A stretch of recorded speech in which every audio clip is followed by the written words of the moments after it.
The Insta360 X6 versus the Insta360 X5. Should you upgrade your 360 camera? If you want to know the answer to that question, you gotta watch the video to the end. And with all that being said, let's begin the video now. Alrighty, so in this video, we're going to be talking about the Insta360 X5 and the X6 and all specifications in regards to those cameras. And then afterwards, we're going to talk about the upgrades from the X5 to the X6 and the differences between the two cameras. And last but not least, we're going to talk about if it is actually worth it for you to upgrade to the Insta360 X6, or you'd be okay with the Insta360 X5 or even the X4 Air. All those answers are going to be figured out in this video. So again, watch the video to the end and let's begin the video now. Alrighty, so similarly enough, the Insta360 X5 and the Insta360 X6 share quite a number of similar characteristics and specifications with both cameras. So I'm gonna go ahead and list the characteristics that they both share at this moment in time. So as an example, they both have the capabilities to shoot up to 8K and to 30 frames per second. You're gonna wanna shoot in this frames per second to be able to capture all the megapixels as optimally as possible. And then once you do that, you're gonna wanna export in 4K, and that's how you're going to get the best possible quality when you shoot out and about and then record footage, whether it's for content creation or whether if it's just for plain memorabilia. Remember that you have to shoot in 8K and export in 4K. And they also do have the capabilities to have microphone connection. We are on the DJI Mic Mini 2 right now, but you can have audio connection with the microphone with the Insta360 Mic Air without a transmitter receiver, which is a unique thing specifically for the X5 and inevitably probably for the X6 too as well. And also have connectivity with the Insta360 Mic Pro for the X5 and X6 alike equally too as well. So with the Insta360 X5, you also do have photo taking capabilities too. You can shoot up to this amount of megapixels, but in my personal experience, I'm not a huge fan with 360 photo taking capabilities. So if you want to take a photo, there's a lot of other action cameras or just your cell phone pretty much that are much better at actually being able to do that and work with you instead of work against you. And that only makes sense if you own a 360 camera, just trust my words. Both share the ability to shoot in iLog. So if you want to match your footage between one footage to another and have all the colors amongst all those footages look seamlessly similar to each other, Insta360 with the X5 and the X6 both have the capabilities to be able to do that. And inevitably too as well, the X5 and the X6 will have pretty good charging times, Type-C capabilities to transfer your files over, and also a pretty good battery life with a removable battery that you can replace and put back in. I'd assume also there's going to be replaceable lens kit associated with the Insta360 X5, and the Insta360 X6 will most likely follow in suit for that too as well. And I can probably see that happening. That's going to be something that's going to be a part of the Insta360 X6 for sure. So between both of the cameras too as well, you will be able to use the invisible selfie stick. So where you're shooting out and about, you're not going to actually see the selfie stick, and that's kind of one of the top parts about that. But kind of a newer addition with the Insta360 X5, and assumably it's also going to be on the Insta360 X6. They also have InstaFrame 2.0, where if you own a 360 camera and you edit along with the Insta360 app, PC or phone app, you do know that the footage comes completely 360. So you have to keyframe or like auto frame yourself or whatever angle you want to shoot out and post content and memorabilia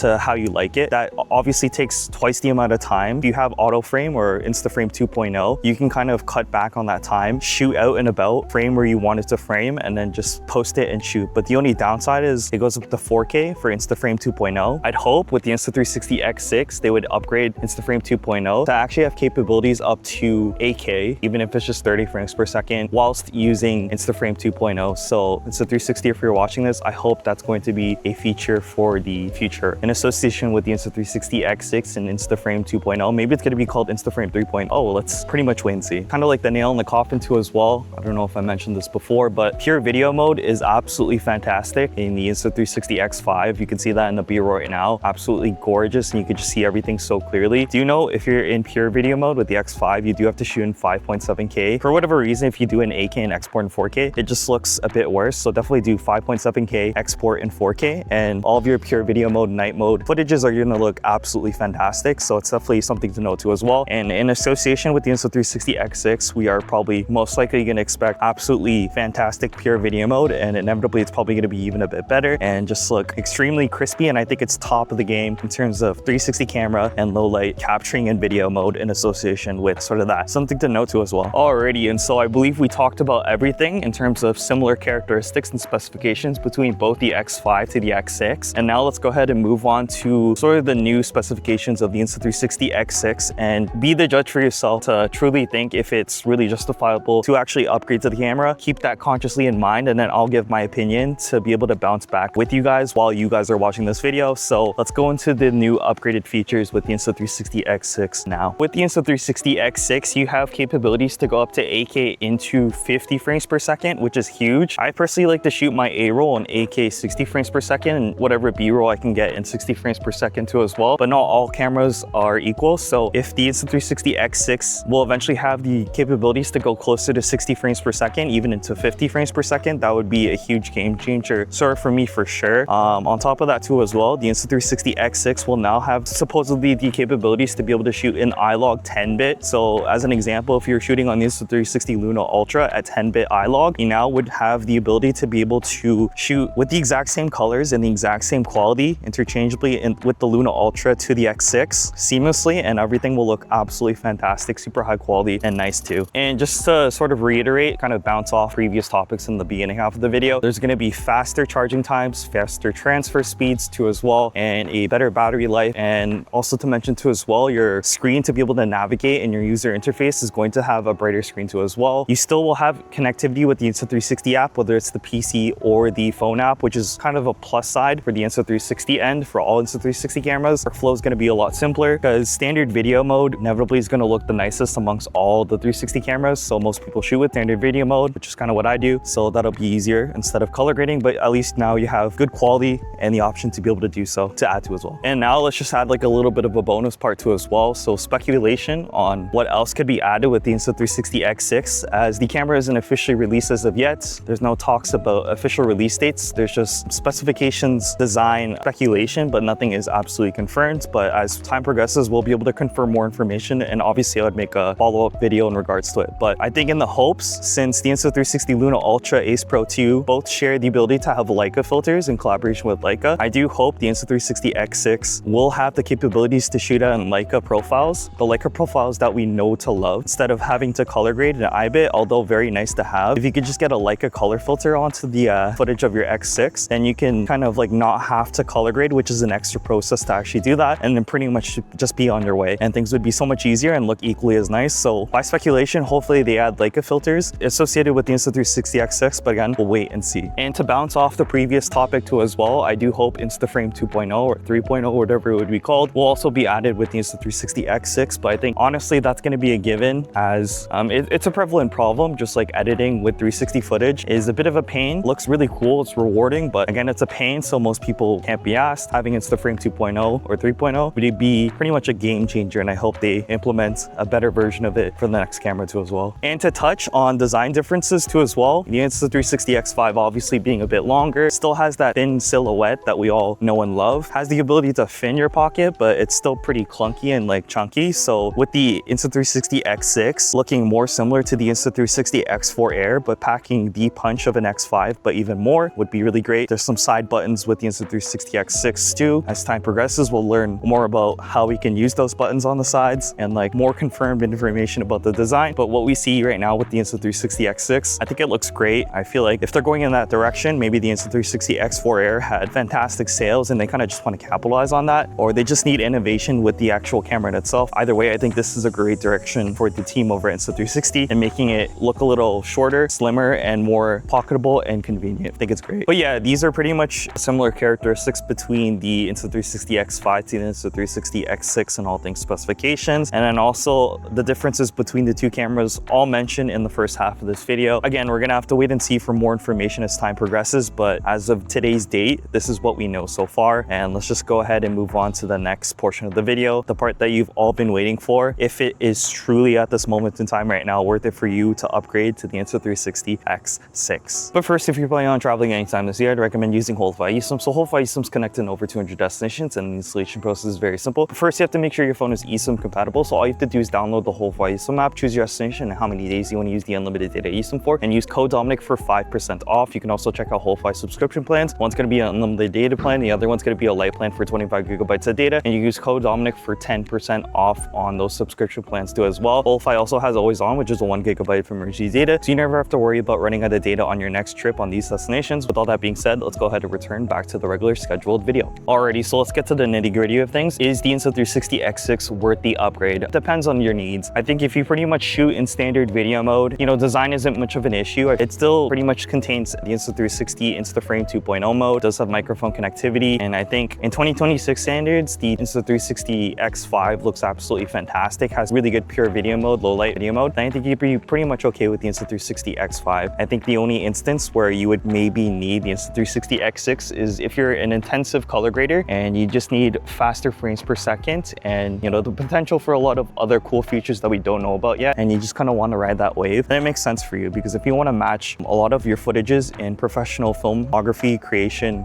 color grading, having one footage from another camera match with the other one, and that really matters to you, then yes, the Insta360 X6 probably makes a lot of sense. And if you like utility features to be a lot faster too as well, to be able to make your workflow more effective and easier, then in this case, the Insta360 X6 probably makes a lot of sense too. Pretty much depends on what your needs are. If you're okay with older version, works just fine, then it's pretty much okay. But if you want to take your content creation to the next level, then you probably want to get the Insta360 X6. The new features alone are going to justify the cost of the camera. In terms of if you can justify the cost to be able to get a better quality and workflow, then you might as well get the Insta360 X6. But if you find your workflow is okay right now, the X5 is all right in standard video mode. Depends on your overall needs. So again, if you are okay with the Insta360 X5, you can also check out my code Dominic on the Insta360 main website. You can get discounts on the Insta360 X5. So use code Dominic on the Insta360 main website, or check out the link in the description or the comment section too as well. Otherwise, you can also use the same code once the Insta360 X6 does come, and pretty much all Insta360 cameras you can use that exact same code for discounts too as well. So definitely do keep that in mind. And let's go to the outro of the video. Alrighty, so that's pretty much it to the video. I hope my words helped you on whether or not you can justify the actual purchase of the Insta360 X6, or if you're just okay with the Insta360 X5, the choice is yours. And with all that being said, leave a like, comment, and subscribe, and peace out.